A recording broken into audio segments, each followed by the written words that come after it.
Ikutan.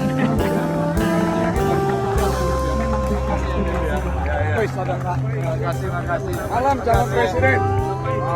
Dulu ya. Mbak. Oke, Jang. Apa kabar?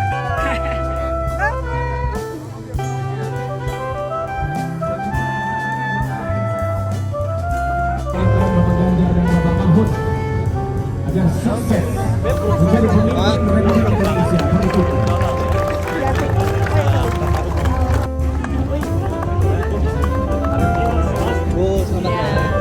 Baik, para hadirin mohon berdiri karena akan menyajikan. Dan selanjutnya sambutan dari Cawapres Prof. Mahfud MD kami persilahkan. Beri tepuk tangan yang meriah untuk bakal calon wakil presiden. Assalamualaikum warahmatullahi wabarakatuh. Salam sejahtera untuk kita semua. Om Swastiastu, Namo Buddhaya, salam kebajikan.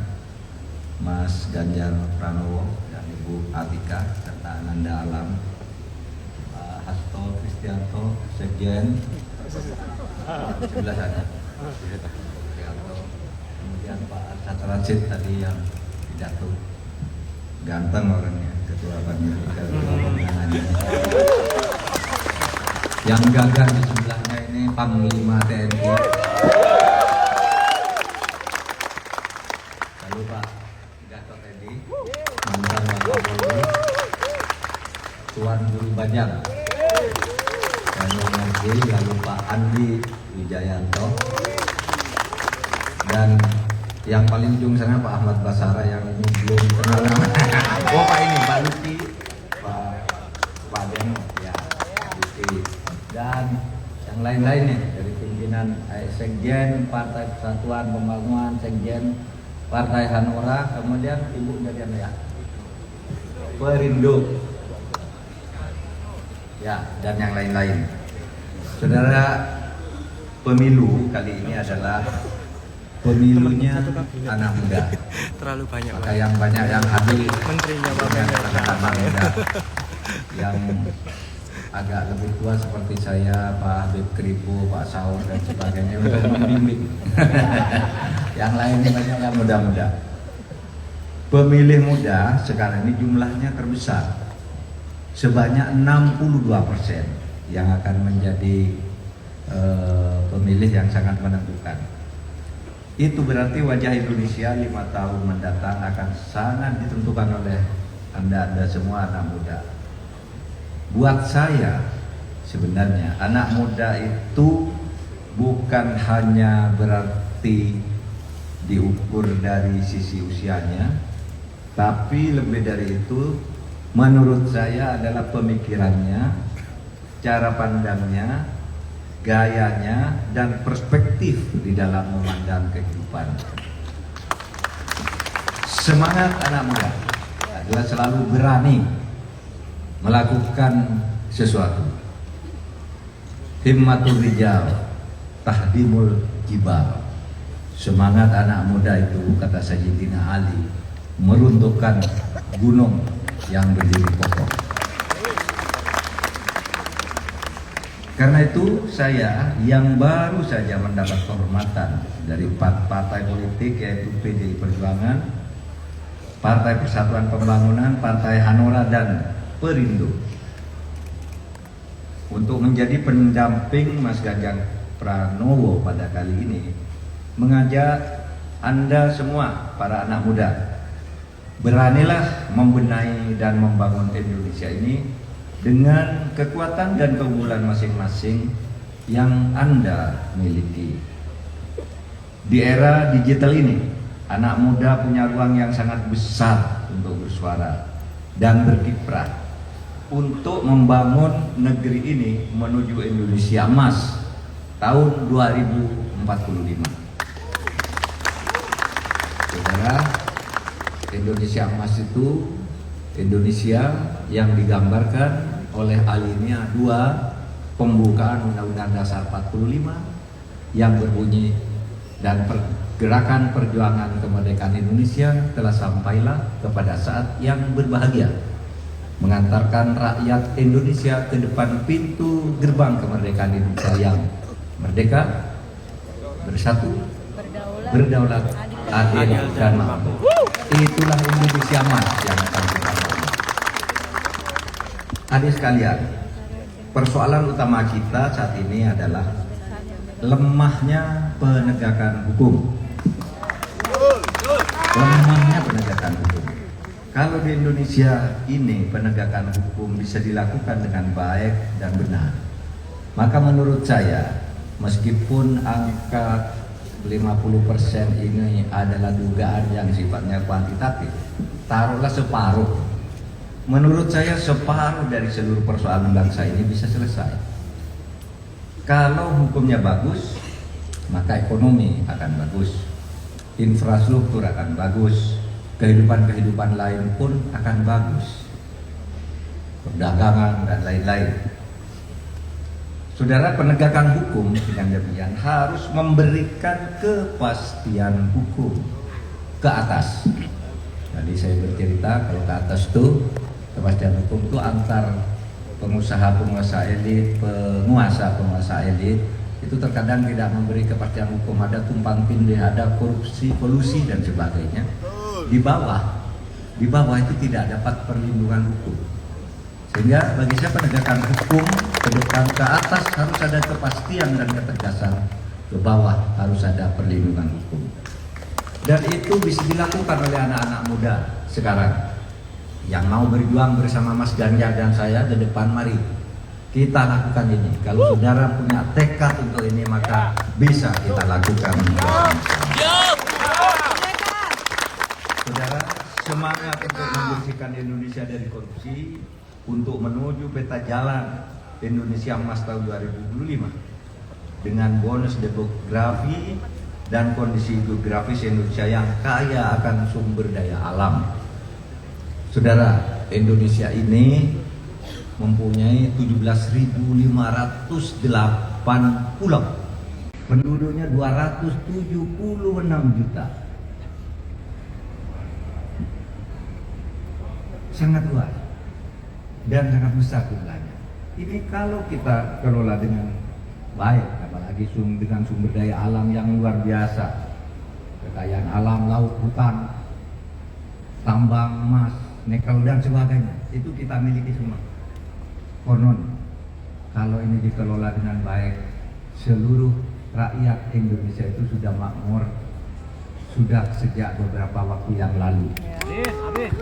Oleh sebab itu ke depan mari kelola ini dengan baik agar kita betul-betul bisa mengantarkan ke Indonesia Emas tahun 2045.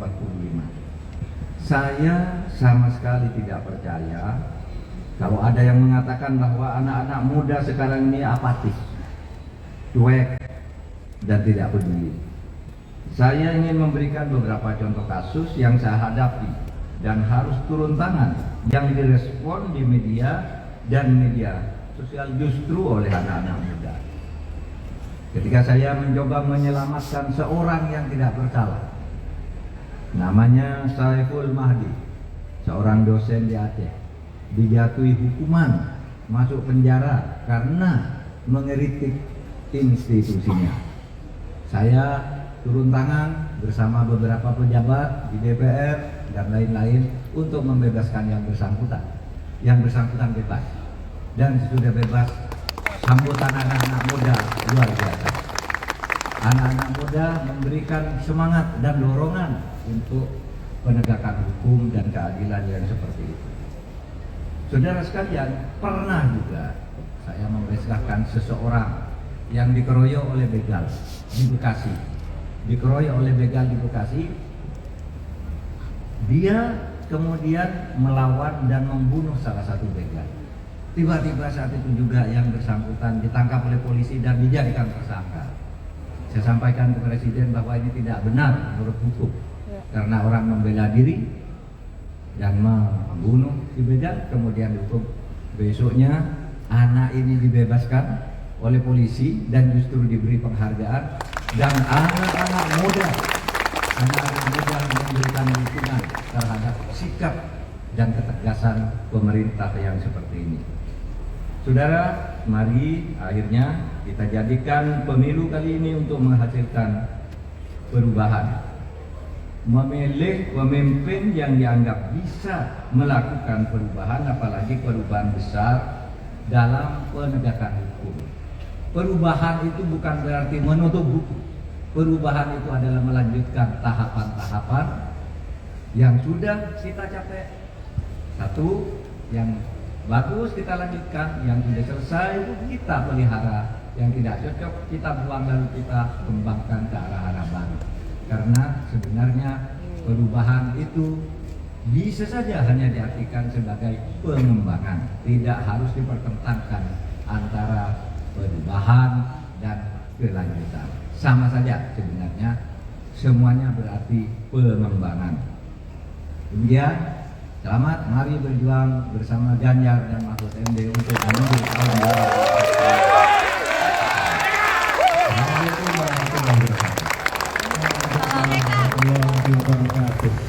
Luar biasa pidato yang sangat menenangkan bagi anak muda, karena tidak hanya sekedar narasi tapi sudah memberikan bukti. Berikan tepuk tangan sekali untuk Bapak Mahfud MD, calon wakil presiden 2024. Dan selanjutnya hadirin, kita akan segera mendengarkan pidato atau sambutan dari calon presiden 2024 Bapak Ganjar Pranowo.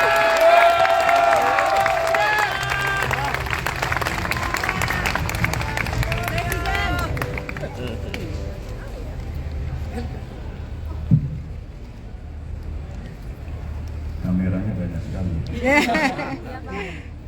Assalamualaikum warahmatullahi wabarakatuh. Waalaikumsalam. Selamat malam, salam sejahtera untuk kita semua. Om Swastiastu, Namo Buddhaya, Rahayu. Salam Pancasila. Salam Pancasila. Merdeka. Merdeka.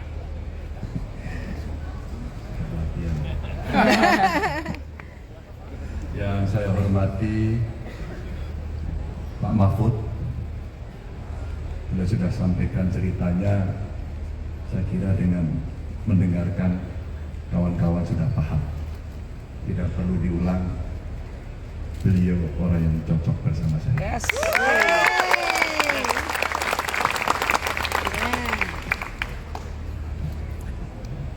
Di sebelah kanan saya ini hadir para sekjen. Berdiri dong yang para sekjen. PDI Perjuangan, P3, Hanura. Tapi yang Perindo diwakili, boleh dong. Jadi terima kasih. Dan di sebelah kiri saya ini timnya Pak Arsyad dari BPN. Yang BPN berdiri semua. Oh, oke. Tapi ada kenalkan satu-satu. Ada tidak kenal? Sudah kenal. Terima kasih. Terima kasih. Tentu ada juga perwakilan relawan yang hari ini hadir. Yang relawan boleh berdiri nggak? Ini para relawan di ujung-ujung, terima kasih.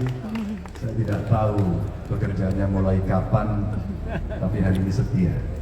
Terima kasih semuanya.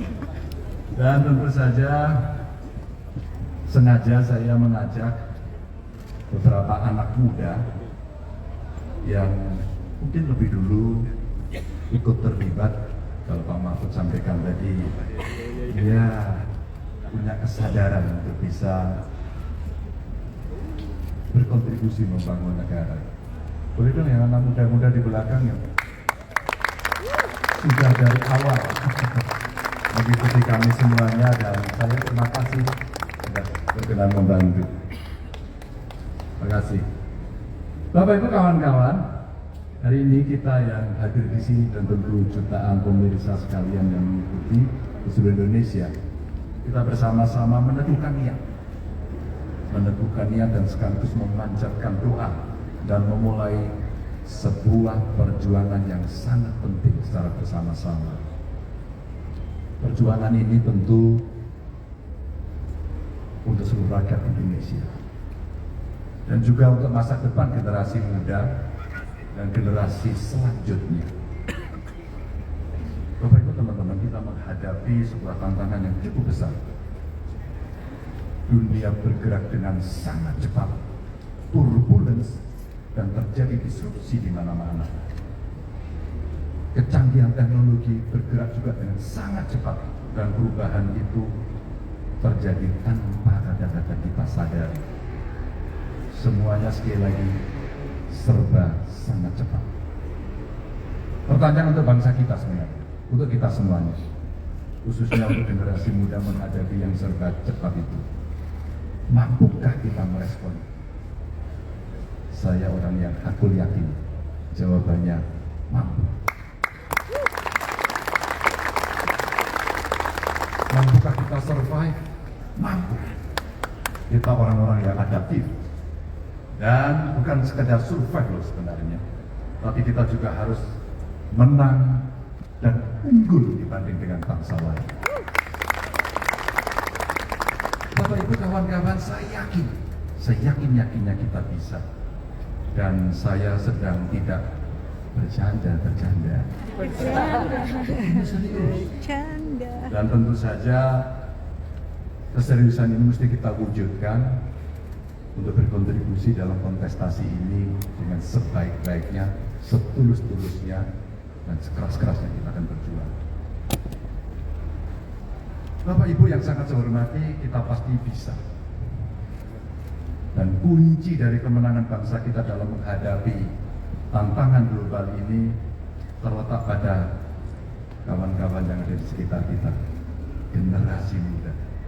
Dan ini saya kira bukan sekedar retorika, dan ini adalah kenyataan yang harus kita hadapi secara bersama-sama. Kawan-kawan, karena itu pemerintah ke depan harus fokus tidak hanya pada 3 hal. Yang pertama terkait dengan manusia Indonesia yang hebat, yang unggul. Dan tentu manusia Indonesia yang cerdas sekaligus terampil. Dan yang ketiga adalah manusia Indonesia yang produktif dan berdaya. 3 inilah yang kemudian kita akan terjemahkan dengan tim yang sekarang sudah mulai bekerja untuk merumuskan cara mencapai dan secara teknokratis mesti kita lakukan. Mengapa ini penting? Karena seperti Mas Arsyad bilang, kita mesti satset mengejar ketertinggalan agar kita bisa mencapai tujuan, bahkan bisa mendahului dari beberapa negara yang ini kesempatan. Dengan 3 basis itulah rakyat Indonesia akan bisa bekerja, bisa berusaha, kompetitif, sehingga masa depan mereka akan jauh lebih baik. Dan saya betul-betul merasakan dan mengalaminya sendiri bagaimana nasib seseorang dan keluarganya bisa berubah ketika mereka mendapatkan pendidikan yang baik. Saya bukanlah orang yang selalu mendapatkan fasilitas cukup. Saya lebih sering mendapatkan yang kurang. Tapi karena semangat, tapi karena kemampuan, dan kita berani menghadapi itu, sehingga saya bisa berdiri di sini bersama teman-teman. Teman-teman, karena itu pendidikan kita harus yang terbaik. Dan kita harus memastikan kesempatan pendidikan yang terbaik ini bagi anak-anak yang terbaik di seluruh pelosok negeri, agar dapat mempunyai peluang yang sama untuk memperbaiki masa depan diri dan keluarganya. Nah, tentu tantangan ke depan itu membutuhkan kemampuan, membutuhkan pendidikan khusus, dan kalau perlu kita harus membentuk satgas khusus untuk aktif mencari dan menemukan anak-anak berbakat di seluruh pelosok Indonesia agar dia bisa mendapatkan kesempatan pendidikan terbaik. Beasiswa kita punya, kekuatan masyarakat untuk gotong royong ada, keinginan untuk mencari melayani itu ada, dan kita akan pastikan birokrasi kita akan melayani, mencari, dan mendapatkan anak-anak terbaik. Saya yakin teknologi hari ini sangat bisa membantu seluruh aparatur. Ada AI, mereka bisa melakukan talent scouting menggunakan teknologi, dan saya kira alat ini pun dengan sangat mudah membantu mereka. Inilah generasi yang hari ini tidak ada yang hampir tidak menggunakan alat ini. Semua menggunakan, semua berkontribusi, semua mengalami, dan semua juga bertanya bagaimana kami bisa dan memecahkan persoalan selanjutnya. Tapi bagaimana terhadap mereka yang tidak mampu? Bagaimana yang kemudian karena tidak ada keterampilan, tidak ada akses, mereka menyerah kalah dan jatuh miskin. Yang saya bayangkan dan sedang didesain oleh kawan-kawan adalah kita cari satu keluarga miskin, kita pastikan setidaknya salah satu anggota keluarganya harus menjadi sarjana dan negara yang menjamin. Tentunya generasi muda yang sehat, cerdas, terampil, dan berdaya itu perlu kita capai dengan mudah agar mereka bisa membangun diri, membangun usahanya, membangun masa depan keluarganya. Makanya pemerintah mendatang harus cepat menyediakan lapangan pekerjaan tersebut dengan membangun iklim usaha yang baik dan membangun ekosistem baru, ekonomi baru, yang kalau anak muda sekarang pasti sangat tertarik dengan ekonomi hijau, ekonomi circular, ekonomi digital, ekonomi biru yang potensinya seperti Pak Mahfud sampaikan tadi, gede yang minta ampun. Kita mesti pastikan kitalah yang akan mengelola itu, kitalah yang pertama mengelola itu.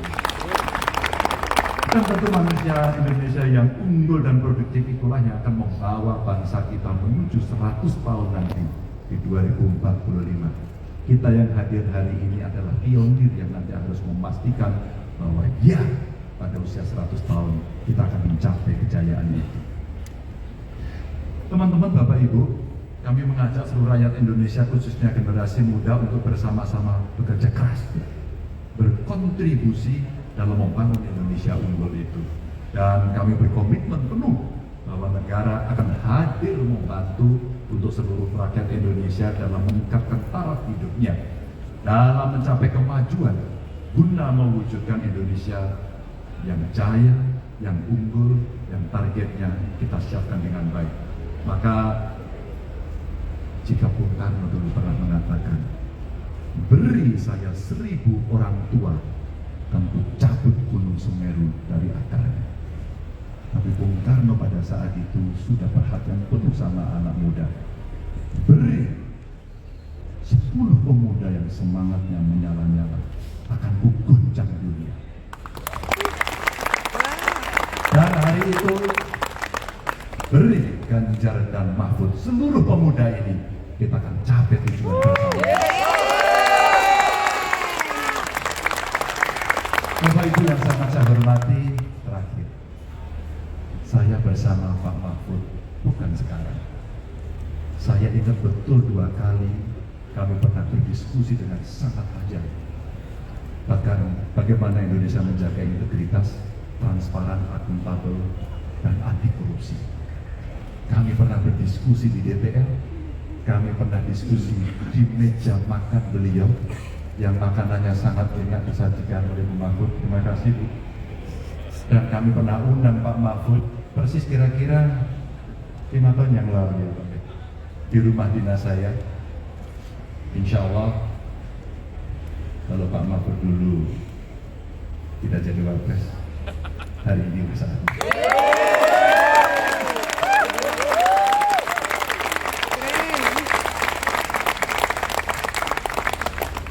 Kita tidak pernah main-main soal itu. Dan kedua, kemarin saya datang ke beberapa titik di Indonesia dan saya mencoba menjumpai anak-anak muda. Pada kesempatan hari ini kembali saya akan menggunakan kalimat optimis. Saya dan Pak Mahfud melamar anak-anak muda untuk terlibat dalam pemenangan ini, karena itulah masa depan. Terima kasih. Assalamualaikum warahmatullahi wabarakatuh.